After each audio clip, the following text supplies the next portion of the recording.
Age starting to catch up with you?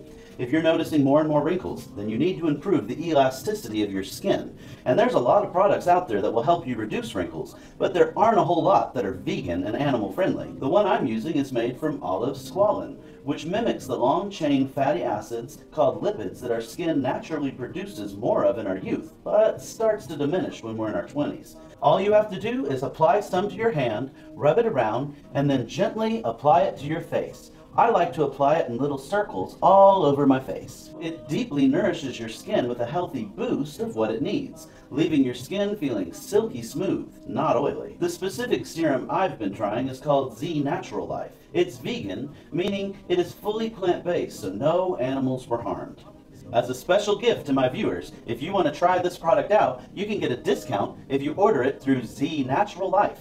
Just use green TipGuy as your coupon code before you check out. So stop using animal lipids and start using plant lipids to keep your face youthful and protected.